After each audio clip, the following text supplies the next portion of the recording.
Hello, and welcome back to Let Me Know If You Need a Podcast. Today, we're kicking off season two, the first episode where we dig into survivorship. So, Amy and I are going to set the tone on identifying what survivorship means, how it showed up for her in her journey, and also we're going to talk a little bit more about what brought us together as a team. And I hope you enjoy. Thank you for joining on our second season. We're so excited to be here and enjoy the show.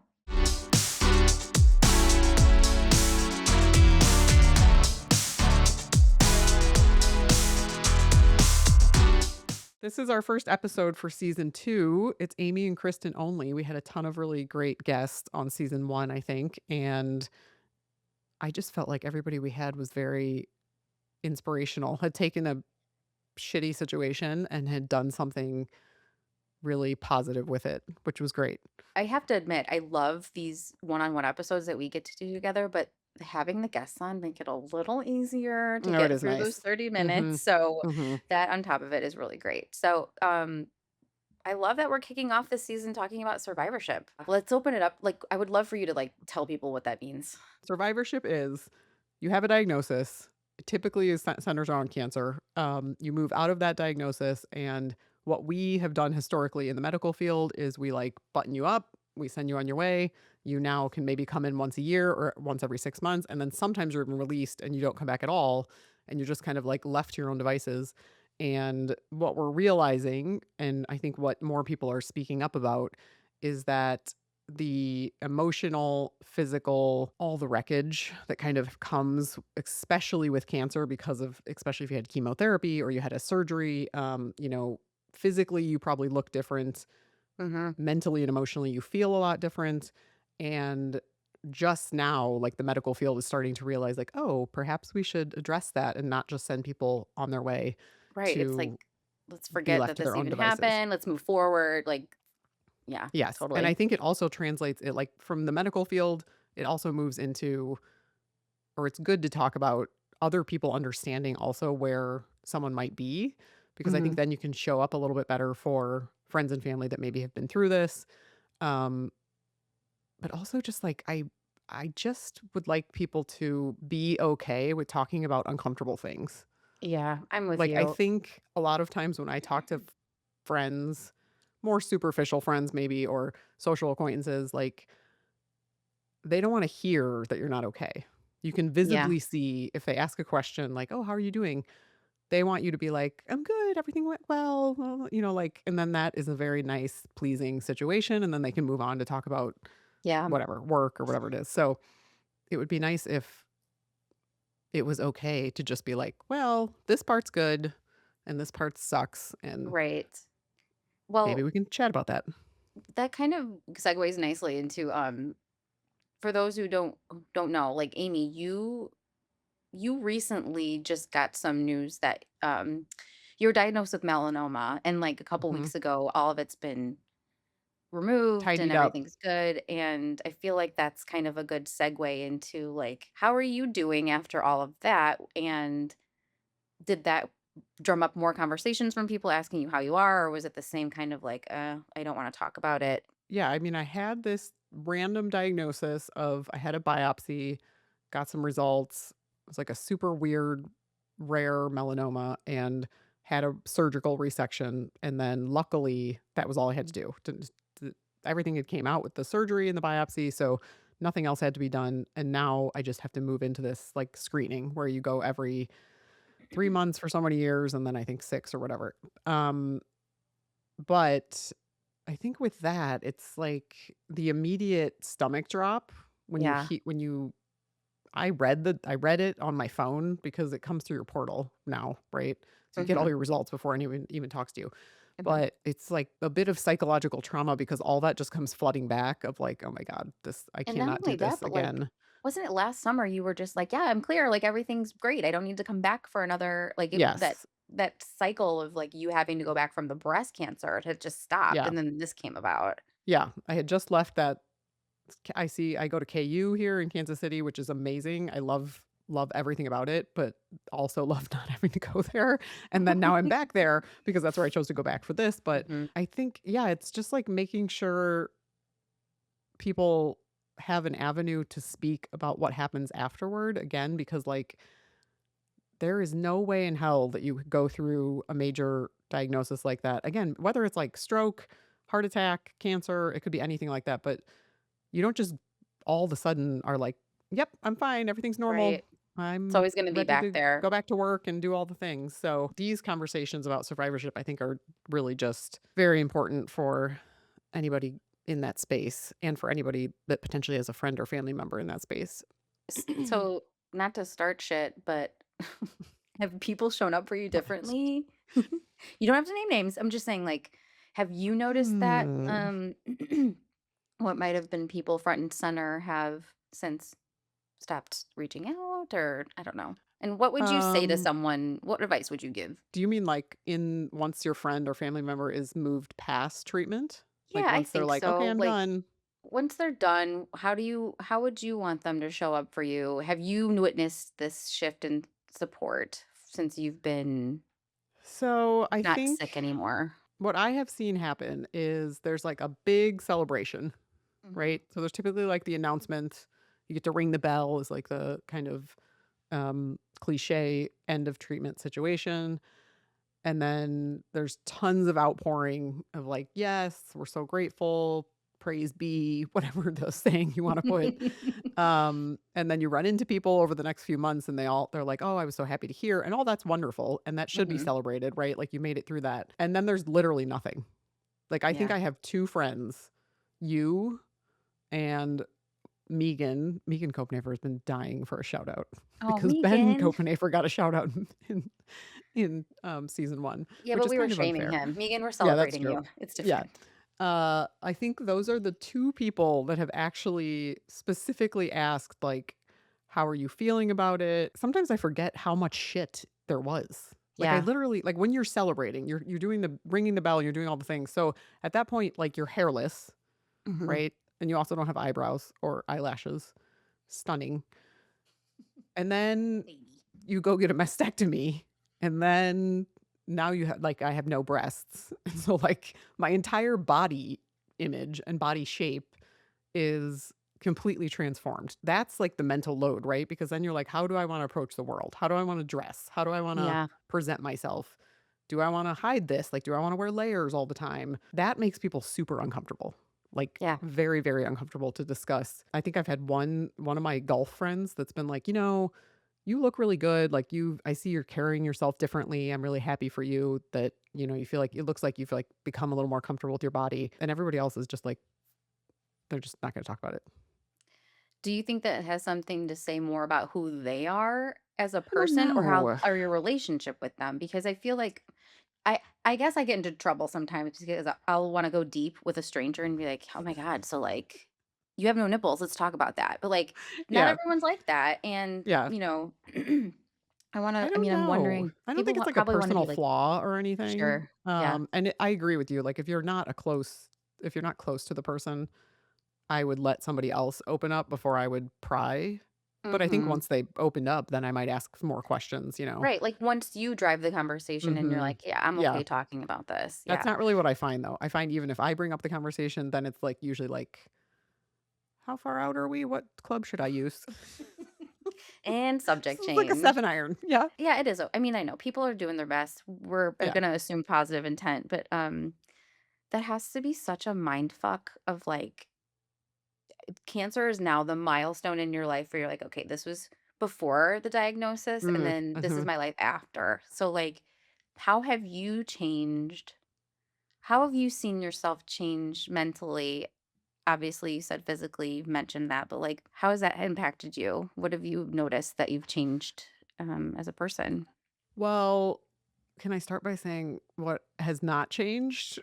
Which Yes. I feel like people say, oh god, I feel like everyone's like, "I don't sweat the small stuff." Fuck that. The small stuff is still there. It is still bugging the shit out of me every day. I think it's the opposite. I think I don't sweat the big stuff. Like, I am, like, a lot less worried about what's gonna happen a year from now, 2 years from Mhm. now, 5 years from now, like, career-wise, Mhm. kids-wise, like, I am literally like, "What is happening this week?" And I cannot mentally challenge myself to look much beyond that, and that could be self-protection, I don't know.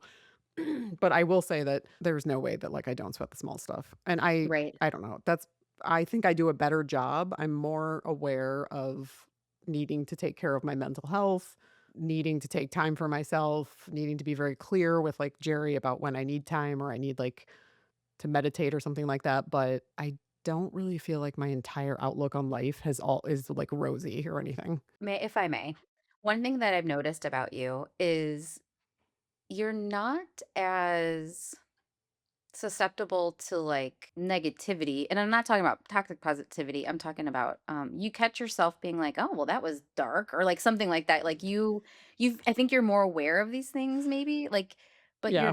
you're very much more neutral, not like positive or negative. It's just more like it is what it Flow? is. Yeah, I try I to go with see the that in flow. you. Yeah. Oh, that's good. Yeah. So And I let me think hold a maybe mirror too. yeah, I think I'm not sure I remember a ton about before cancer, like how and also I had like, there was a lot of shit that happened before cancer. Like my mom passed away. That was a huge milestone. Mhm. We ended up having children come into our home that were like basically fully grown. That is a huge change of milestone and then cancer. And so I do That's know interesting. that I have also made a lot of like efforts to take better care of myself. Functional medicine, like I got into functional medicine because I was really feeling like shit after. That's the other thing that's really annoying. So you have your visits. They're like, okay, now you have no lady parts. You have no hair. Good luck getting acclimating yourself back into the world. But in addition to all, like the look, I also felt like complete shit. Yeah. Like I felt completely depleted, tired all the time, hard to have any energy, didn't wanna work out. If you go to a regular family medicine doctor, which I did, I went to my family medicine and I was like, "Listen, these are the things I'm feeling." I think they asked me for 15 minutes if I had all my immunizations up to date. And I'm Mhm. talking like and also they asked how like, was I at risk for sexually transmitted diseases? And I was like, "This is not relevant to what we're talking about Yeah. here." Like, Read the room, so people. yes, and so I took it in my own, like, own hands to go to a functional medicine provider, which I think was the best thing ever, but I really feel like that should be covered because there's a lot of like normal labs that seem normal, but they're not normal in the state that you're in when you're that depleted. Need to be, you can take vitamins and supplements and also just having somebody on your side to be like, you got to make a better effort to get yourself moving. It's going to suck at first, but you're okay to do it. These are all ways that you can lower your risk of recurrence. I really cut out alcohol, which one of the saddest things that I have done, but I try to make a very conscious effort to not do that, and then just as much as I can taking care of myself. This episode is sponsored by GiftWellSoon. When your bestie gets a serious diagnosis, skip the casserole train. GiftWellSoon is a free care registry that lets her ask for exactly what she needs: meals, gift cards, rides, donations. No more. Let me know if you need anything. Use GiftWellSoon. Do you miss your boobs? Well, yeah, because of getting dressed in the morning, Mhm. Like, because it's that's a a pain whole in the other part ass. of it. Like, you Like, see yourself every day. Like, that's a constant reminder of this too. Like, that's another part of survivorship that you don't even think about, actually. yeah, Like, you and look at it, it's in your face. I feel like that's probably hard for a lot of women.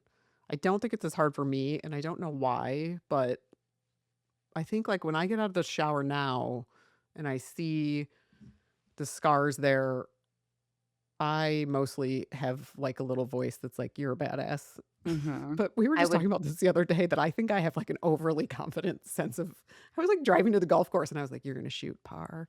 You're so great. You're, like, the best putter." I don't even know, like, where is this coming from? Where's Can you that voice? please give me some of Some that? I I need know. it. Some people have, like, a toxically positive. I think I have a yes, I think I have toxic positivity in my head. Um, so that does not bother me, but again, I have, like my husband is super supportive. Never once has there ever been I've read things online about, husbands discussing all like, it's awful. I don't know. I'm sure it could be an episode in itself. They I react don't to know. with their partner differently after all of the treatment and stuff, Yes. yeah. Yes. I think I probably had the perfect situation to get through it as best as someone can, but yes, I miss them because I don't constantly wanna think about the shirt I gotta put on, but I do also realize that, like, everyone has their body image problems. Mhm. So you're either not happy with how your chest looks, or you're not happy with your midsection, or you're not happy with your hips, or whatever. And so, like, you just do what you can, Yeah, like, move before on. this show, Amy and I was talking to Amy, I went to the doctor yesterday, and she was like, "Oh, you look good," and I was like, "Yeah, I haven't gained weight, but my it's shifted on where it is on my body." It's Everything is like moved. I have I used to have, like, an hourglass shape, and now I'm just like a potato. So, that's just getting that's just aging. Potatoes. Uh, I love a potato. starch. Mhm. So, yeah, it's always something, but I feel like Yes. that's we gotta get on I need to get out of my own head about that because, I'm the only one that's paying attention. So, Yeah. So, speaking to your own head, dare I ask questions about Kristen's personal life? Because the yes. listeners are I dying mean, to they're know. dying to know. I know. I would like to know, Kristen, what okay, so if everyone doesn't know, I randomly texted Kristen the GiftWellSoon idea, at the end of 2024. I was like, she's gonna be like, "Oh, that's a nice idea," and then not reply. I was so nervous. And then she was literally like, "I fucking love this. What are we doing? When are we Be right jumping at on dawn. board?" Let's Yeah. go. And so I wanna know what, on a personal level, drew you to GiftWellSoon, made you wanna Mhm. jump in here and Like you, I've had relationship with cancer in my life. My mom was diagnosed with breast cancer when I was little, and she was in her 30s, and I saw what that did to her body. So it's always been there. She's in remission. She's totally fine, but it's something that has lived with Mhm. longer than she hasn't lived with. So she's now in her 70s, and she had a single mastectomy. It's so funny to me. She was so young, and she decided like not to get an implant in her breast. So Yeah, she that's just really had one impressive. boob her whole life. She never gave a shit about it. Well, I shouldn't say that. She never seemed like she Seemed cared. I'm sure she yes. did. Yeah. But then I remember when I was in college, she's like, "I'm doing it. I'm finally getting another boob." And she's like in her 50s. And I'm like, get it, go for it. Like, Yeah. you have one life to live. This is great. And because of that, I've had to do like early detection work and things like that. Yep. Since I was in like my 20s, basically. Like I had my first mammogram, I think I was 26. And then it Oof. was like, yeah, not fun. No. And then, of course, I lost one of my very best friends to a rare cancer when we were in our 20s. She had a soft tissue sarcoma in her ligaments and it metastasized, and she survived a good 2 years before it came back, and it Yeah. was devastating to me because she was like my anchor friend. I remember, like, as women know, you have seasons of friendships and Yeah. things come and go, and she was just a really steady person in my life. Her name's Meredith, and I was devastated. It, like, completely knocked me off kilter. I think, like, having those things in my life, and it's made me wanna always show up for people. Like, I want to help. I always Yeah. wanna help. You are like That the ultimate helper. it's even, like, translated into my jobs in life, like, at work, like, if we ever had, like, a nonprofit thing or, like, let's run an organization or let's start a women's group, I'm like, "Yes, let's do this." Like, I wanna be a Mhm. part of it, and I've always known that I wanted to give back. I just didn't really have the circumstance to do it because my career was always in one path, and I'm like, "Man, I Yeah. should have been a social worker. I should have been a nurse." I don't know, like, something inside of me is a helper. And when you said this, I was like, "This is such a brilliant idea. This is a way to help people on a scaled way that we can all just, like, rally around people and show up for people," and it just, like, spoke to me. I'm like, "Yes, this is it. This is what I'm put on earth to do. I wanna help with this." Yay. Yay! It was a great idea. You did great. I did great, but then everything else that's on the front facing is all Kristen, in case everyone doesn't know that. Oh. Anything that you see visually, Kristen has fixed. Yeah. So Um, then, yeah. So that was, I mean, it was a no-brainer. It's easy. I also had a health scare. So for those of you that didn't know, I lived in Puerto Rico for about 5 years with my husband. He got transferred for work, and during my time there, I didn't really have as easy access to like health care stuff as I yeah. wanted, but I still managed to come back. When I come back to Chicago for a couple weeks at a time, I'd always be sure to like have a teeth cleaning and like, go to my well, I didn't have a primary care doctor, I was just went to my OB, and Yeah. she's great. And then I went to see her, it was, like, Christmas time, and she's like, "Have you gotten a mammogram lately?" And I was like, "No." And she's like, "Here, I'm just gonna write you a script. You can get it down there. You don't need to come back here for it." And she's like, "Just send me the results." And so I did that, and she messaged me on we're actually friends on Facebook. She's a friend of mine. I work with her husband. I used to work with her husband, and that's Oh, how I okay. found her. So Yeah. she's like, "Hey, did you ever get those results?" And I sent them to her, and she's like, she's like, "Your breasts are really dense. Did they not ask you about that?" And I'm like, "Well, first of all, there's like a huge language barrier. I mean, Yeah, I was these gonna people say. know English, but like Yeah. I don't know to what degree from, like, a clinical standpoint. She's like, "I would like to, suggest you get an MRI next time you come home. Your breasts are so dense, like, there's no way they could see anything." It's not helpful. Yeah. Right. And so, long story short, I went the next time I came back to Chicago, which was in the summertime, I got an MRI, and they found something funky. Everyone was, like, all hands on deck. Like, they're like, "We need to do a biopsy. We found a spot in your Yeah. left breast. We found something in your abdomen.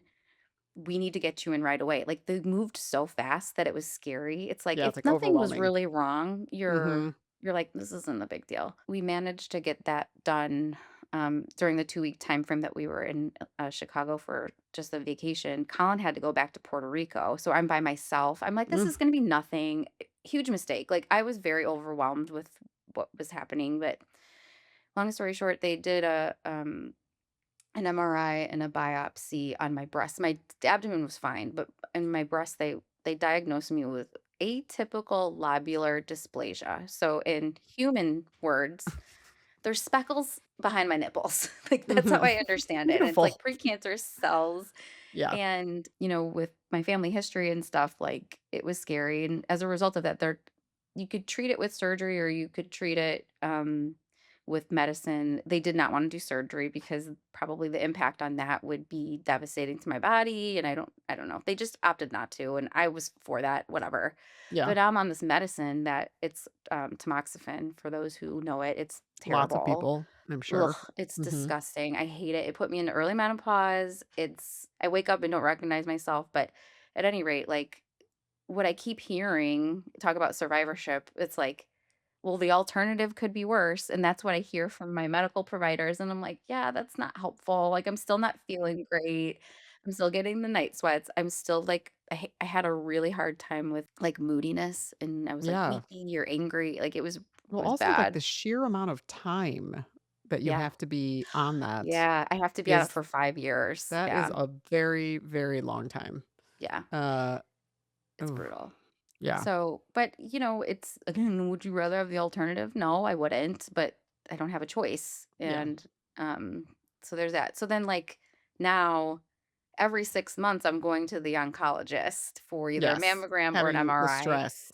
Yeah, and it's like, okay, I get it done and then my brain's calm for a while and then a couple weeks before the appointment it picks back up like what is this going to show? Knock on wood, I've nothing's changed since the original diagnosis, but like Yeah, it doesn't mean that I don't think about it. It's not in the front yeah. of my brain or like maybe got a little bit of hypochondria in me now where it's like, "Oh, my foot hurts. Do I have foot cancer?" It's like Oh it's god, that you we know what I didn't talk mean? about that. Yes. So That is it's a just great like, transition. Kristen is probably selling herself short when she says she's a helper. She is, like, the biggest helper, like, helps her neighbors in ways that I can't even fathom. I don't know. I mean, we do things for our neighbors too, but, like, I think you slept at your neighbor's house once. oh Didn't yeah, you? They were having a bad time and they needed, like, a they had to sitter? go to the hospital and their 4-year-old was like in the middle of the night and I was like, "I'm Oh my there. god. Just tap me You're in." yeah, such a badass. He didn't even know I was there. It was fine. Yeah, that's always good. The other thing I wanted to bring up, and this was why we wanted to do this season on survivorship, is all of the things and how they show up differently for different people. I do think we need to mention the random pain Mhm. situation, which that one gets me all the time. Like random pain, definitely dying. That Yeah. is Like definitely you go from 0 something. to 100. Yeah. Yep, that one gets me all the time, and then scanxiety Mm. is like what you were describing, and those are all I'm seeing it more on social media. I'm seeing people talk about it more, which I think is good, but again, like, it really needs to be kind of worked into the medical system, like, it really should be something that's addressed.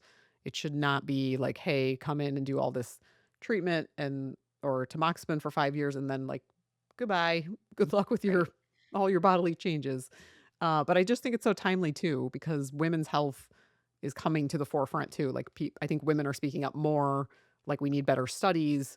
We should not be based on men's data, all the things. Totally. So I think this season will be awesome because the people we have coming are all kind of in the space, have a lot of experience with women's needs. I don't know. I'm excited for it.